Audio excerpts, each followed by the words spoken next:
contacto, amigos de BPI TV. Cuando son las 11:20 de la mañana nos encontramos en vivo desde la Universidad Católica Andrés Bello. Esto a propósito de una jornada foro entre la Iglesia Católica y también miembros de la política o dirigentes. Esto para tratar el tema de la crisis en Venezuela y buscar alternativas ante las penurias que vive el país los venezolanos. Acá a mi lado se encuentra el abogado Ramón Guillermo Aveledo para que nos detalles pues sobre este foro, además teniendo en cuenta que la administración de Nicolás Maduro pues en los últimos días asesinó al capitán de corbeta y también la represión brutal en el estado Táchira, doctor. Empiezo por el final.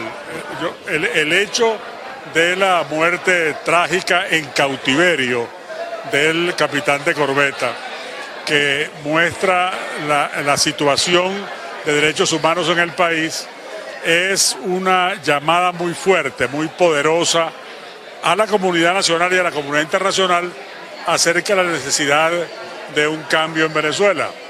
Un cambio del cual los venezolanos tenemos que ser los protagonistas. A mí me ha tocado en esta jornada, que es una reflexión con la gente de las parroquias de la Iglesia Católica en Caracas, me ha tocado expresar mi visión de cuál es la percepción de la comunidad internacional.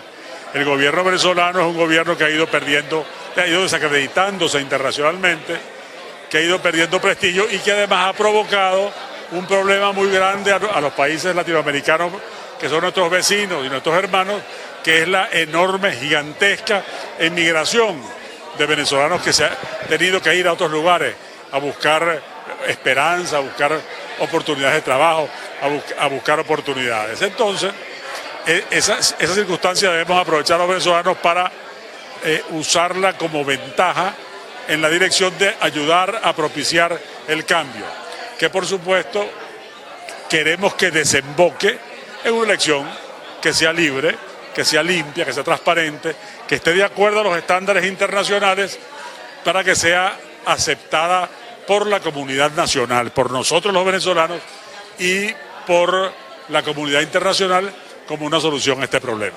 ¿Usted ve esa solución bien encaminada? Lo digo porque en este momento vemos a una sociedad civil que parece estar otra vez como apaciguada, una dirigencia política que pareciera que se quedó como en la palestra. Sin embargo, hay opiniones acerca de esto. Quisiera saber la suya. Pues mire, yo por definición soy, como decía hace rato, un pesimista esperanzado. Yo siempre aprecio las dificultades, que son muchísimas, y que todavía habrá otras dificultades más por delante, pero también veo las oportunidades y veo las posibilidades. La verdad es que el camino de la elección es el camino venezolano, es el que los venezolanos estamos acostumbrados, es el que los venezolanos deseamos, porque los venezolanos no queremos matarnos entre nosotros, ni que alguien de afuera venga a matarnos.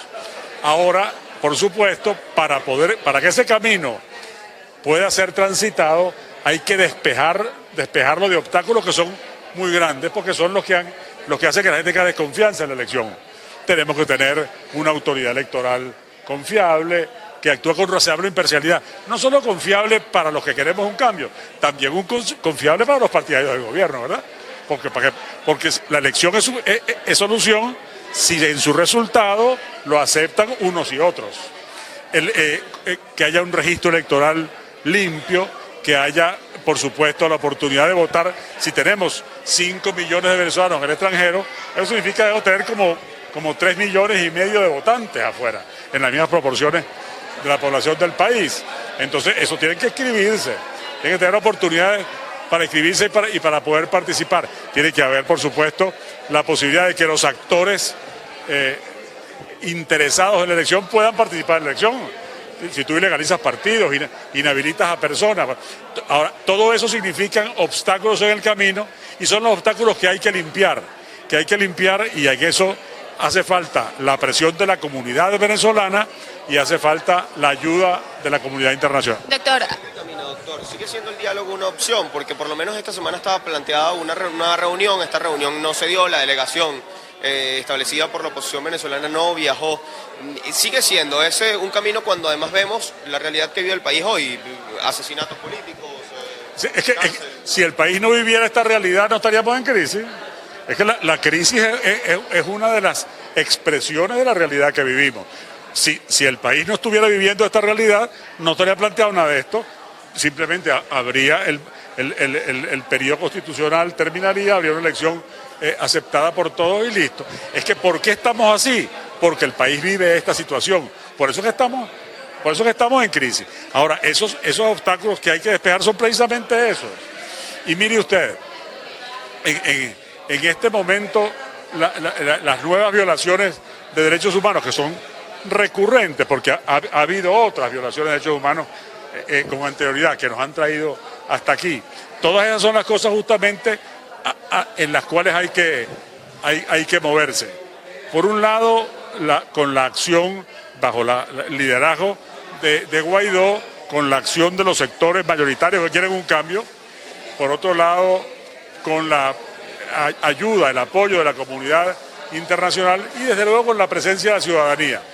Y es importante, muy importante, que en los círculos del poder, tanto en los círculos civiles del poder como en los círculos militares del poder, se entienda que la presente situación no es sostenible, que la presente situación no va a tener una vigencia ilimitada y que no puede apostarse a su continuidad para que la gente se canse, porque la gente no se va a cansar. La gente va siempre a querer un cambio porque nadie acepta que se prolongue la crisis. Doctor, aprovechando también el tema del apaciguamiento civil que resaltaba mi compañera, ¿cómo se encuentra Venezuela con el tema internacional, la comunidad internacional y las relaciones?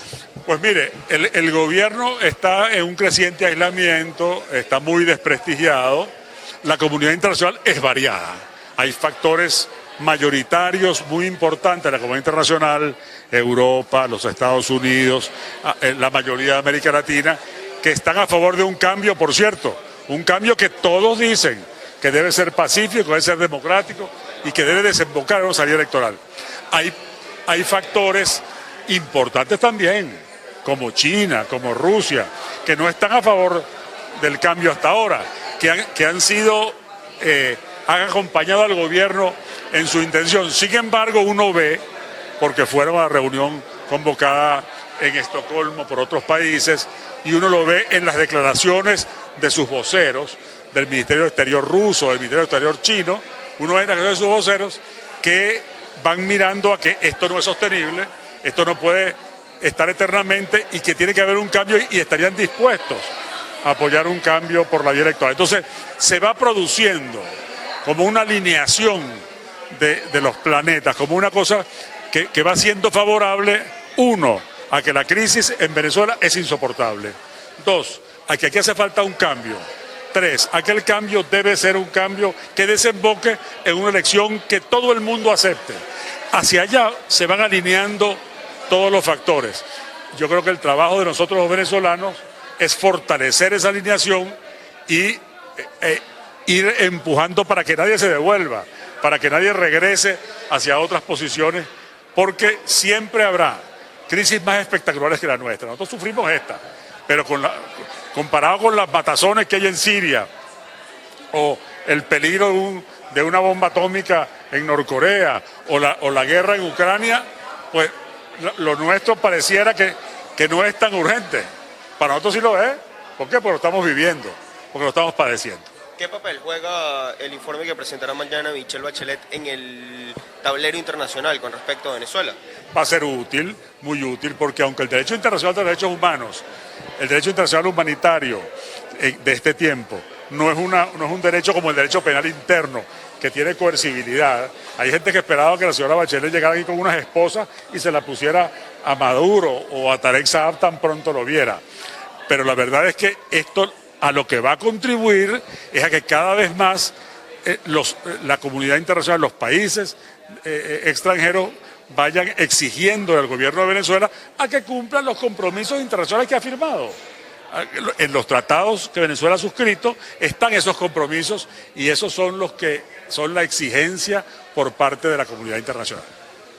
Bien, eran parte de las declaraciones del doctor Ramón Guillermo Aveleda, quien pues está presente desde acá, desde la Universidad Central de Venezuela, en este foro que trata sobre la construcción, buscar vías democráticas para de alguna manera paliar la crisis que vive Venezuela. También acá se encuentra presente el padre y además el rector de la Universidad Católica Andrés Bello, José Virtuoso, para que padre nos cuente cuál es su posición usted como padre ante los últimos acontecimientos que se han visto en el país, teniendo en cuenta el asesinato de Rafael Acosta Arévalo, el capitán de corbeta, y también la brutal represión en el estado Táchira. Bueno, yo creo que lo de Rafael Acosta Arévalo no se puede calificar de otra manera que una suerte de salvajismo de Estado. El nombre técnico es terrorismo de Estado, pero yo creo que es tan brutal lo ocurrido que ciertamente estamos ante un salvajismo de Estado, que además pretende amedrentar, pretende acallar, pretende atemorizar las voces de disidencia política, las voces de protesta política, bueno, porque es una suerte de castigo ejemplarizante que se pretende dar a las situaciones verdaderamente de protesta y de exigencia de cambio político. Más allá del hecho de haber estado o no involucrado en hechos de subversión militar, para lo cual pues en todo estado del mundo hay unos procesos y hay unos debidos mecanismos, pues nada de eso se hizo, fue totalmente ha sido un procedimiento llevado a cabo, tanto la detención como los interrogatorios, etcétera, totalmente al margen de la ley y de cualquier protocolo. Por eso es un salvajismo político y lo que pretende ante todo es amedrentar, lo que pretende ante todo es acallar las voces de la disidencia política. Pero además pretende darle un golpe duro a todo este proceso que se ha ido concertando a nivel internacional y nacional sobre el tema de la concertación para la búsqueda de una salida político-electoral en el país. Venezuela requiere urgentemente acuerdos para lograr elecciones transparentes, libres, competitivas, de acuerdo a los estándares internacionales. El gobierno no quiere someterse a esa prueba desde que eliminó el referéndum en el año 2017 y por lo tanto, sabiendo que ese es el tema fuerte de la negociación, cómo se llega hasta ahí, cuáles son los acuerdos que lo hacen posible y cómo se generan condiciones de gobernabilidad para llegar hasta allí. El gobierno no quiere eso y evidentemente la manera de torpedear todos estos esfuerzos es precisamente a través de acciones como esta. Padre, ¿cómo se dialoga con un gobierno, con un régimen que hace este tipo de cosas? Las torturas a este capitán, las represiones desmedidas en la calle, como por ejemplo el caso del niño de 16 años en el Táchira que quedó ciego. ¿Cómo se dialoga con un gobierno que toma estas acciones? Pues ese es el gran problema, que en condiciones de este tipo la concertación, la negociación y los diálogos evidentemente se hacen prácticamente imposibles.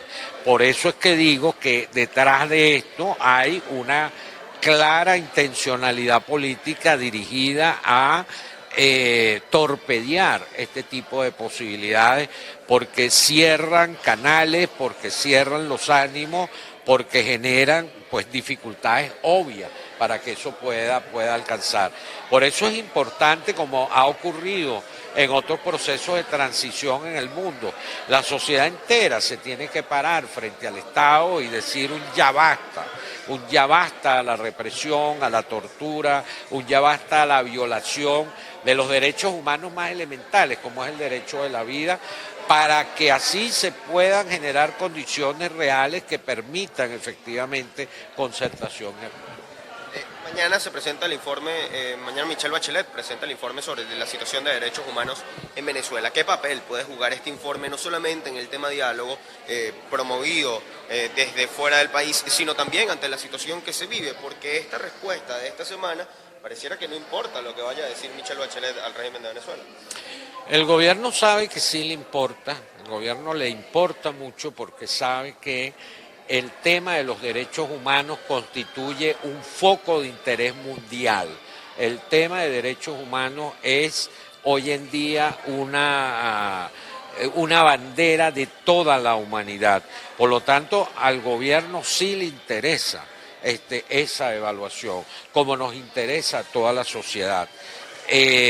Yo espero, de acuerdo a lo que pude ver de la visita de la señora Bachelet y lo que pude conversar directamente con ella y asistir a otros diálogos que se dieron con representantes de ONG, etcétera, de la sociedad civil, que evidentemente ese diálogo, que ese informe debe ser muy contundente, muy objetivo, guardando evidentemente todas las formas propias de un organismo de esa estatura mundial, pero ello no implica que no sea claro, que no sea contundente, que no sea objetivo. Los venezolanos necesitamos un informe en este sentido muy contundente que dé cara de cómo, saliendo la señora Bachelet, incluso sin haber salido del país, pues se arreció la persecución política y ocurren hechos de violación tan flagrante a los derechos humanos como este hecho ocurrido con el capitán Arévalo.